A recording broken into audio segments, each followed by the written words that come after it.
Chapter 11. The Dancing and the Memory.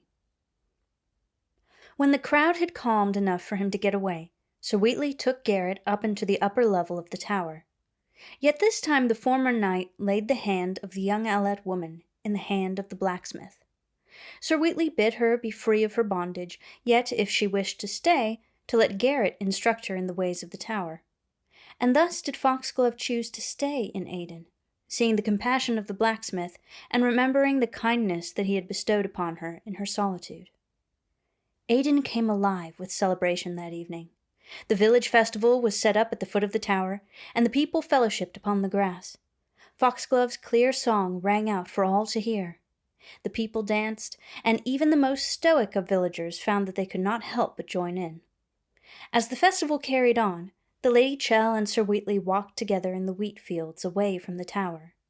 Foxglove's song could still be heard, and Sir Wheatley asked Lady Chell if she would care to dance. She declined, for she was afraid of looking foolish. The former knight assured her that none would know of her foolishness, for they were alone in the windswept fields of Aden. Yet she still would not consent, for she said that Sir Wheatley would surely laugh at her if he saw her dancing. Thus did he grant her wish and shut his eyes. Sir Wheatley staggered clumsily and offered his hand to her and bid her dance with him. She laughed and put her hand in his. Thus did the two dance amidst the swaying wheat field, now a brilliant gold in the light of the setting sun. As they danced, the Lady Chell began to think of the night that held her hand in his. She thought of the past that they had had together. She remembered the trials that she and Sir Wheatley had been through, and wondered at how, amidst such terrible darkness and adversity, they had somehow found each other again. So overcome was she by the memory that the Lady Chell began to weep. Sir Wheatley stopped their dance and asked what distressed her so. She spoke to him of her fear for the people of Aden, and of her dread for that terrible place from which they had come. It was then that the Lady Chell told Sir Wheatley the sorrowful story of the Queen, for many in the castle had not known the whole tale. The events that had occurred after Sir Wheatley had cast the Queen and the Lady Chell into the labyrinth were unknown to the former knight. Chell was one of the few who knew the tale of the Queen's corruption, for she had witnessed the Queen's destitution as she gazed upon the portrait of the King in those deep halls in Aperture. Chell told Wheatley of how her name had once been Caroline the Fair, and how it was by the power of the crown that her corruption came. At these words, a memory leapt up in Sir Wheatley's mind. Whether it was a last effect of the potion that Chell had given him, or a vision of the past, he did not know. In the days after the Queen had fallen, Sir Wheatley, through the fading of the Queen's power, had become aware of himself again. In his search for a way out of the castle, he wandered deep into the abandoned halls of the lowest floors of Aperture. It was there that one day he had met a small Alet girl with bright red eyes. She spoke to him in cryptic riddles he did not understand. And thus did she speak. A web of regret, anger doth spin. Forget not, her name was Caroline. Your voice it was that blanched the dark, foresight of all who seek and hark. In twilight slumber of the mind, alive and dead until the time. Powers draw in freedom's light, yet folly is the captor's flight. To thee shall sing the darkened eye, forward till death without a sky. The clock doth wind, the fool shall fall. An unsure path, his courage small. Alas, for blind to truth is he, who seeks to set the sleeper free. The heart of sorrow holds the flame, yet within the depths the truth remains. Both sorceress and saint shall rise, her arms doth bear, for freedom strives. Wary be, ye fool of blue, the price is far too much for you. For hunger burns the soul of he who longs for immortality. In love the darkness shan't endure the heart of him who holds the cure. As she spoke, the oracle's eyes were bright, and her words rang in Wheatley's mind. So shaken was he by her omen that he sought to put it from his memory. Only when he and the Lady Chell had met the Ellad again did he recall some of her verse, yet he did not understand the truth and gravity of what she spoke. He did not understand her warning. Sir Wheatley and the Lady Chell continued to walk the fields until night fell. There they sat beneath the stars and dreamed in peace, for here at last they felt that they had truly found a home and that the darkness of their past was behind them. Chapter 12. The Abduction. Whilst all these things were going on, Queen GLaDOS brooded all the more in her castle.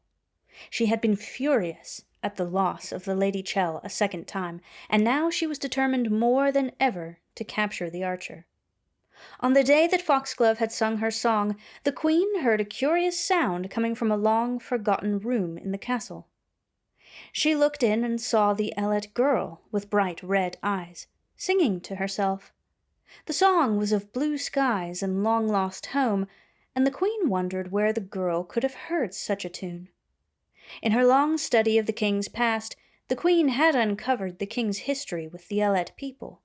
She knew of their mental abilities and the system that the king had orchestrated. And thus did she at last surmise that the oracle must have heard the song from the Ellad of the nearest outpost, and surely the nearest outpost was where the Lady Chell and the fool had fled. The queen approached the oracle and inquired of her where the song came from. In fear of the queen, the young Ellad girl pointed in the direction of the village of Aden. GLaDOS called for her two most loyal servants, the Lady Peabody and the Lord Atlas. She bid them take the bow and fire an arrow into the wall of the castle dungeons. Then they were to both be laden with provisions for a day's journey and set out for the village of Aden.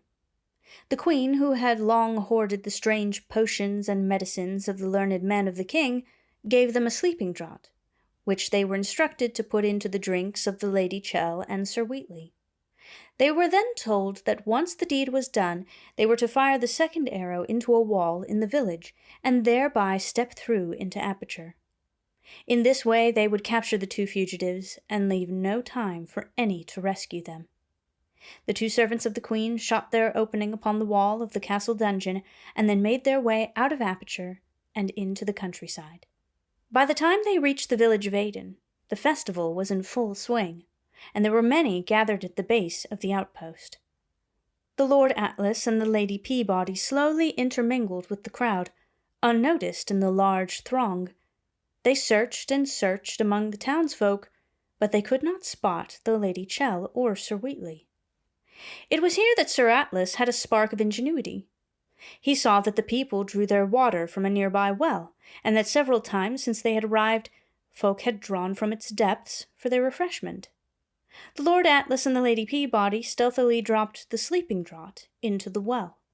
Thus did they wait, for they thought that surely if Sir Wheatley and the Lady Chell were in the village, they would drink the water along with the other people at the festival.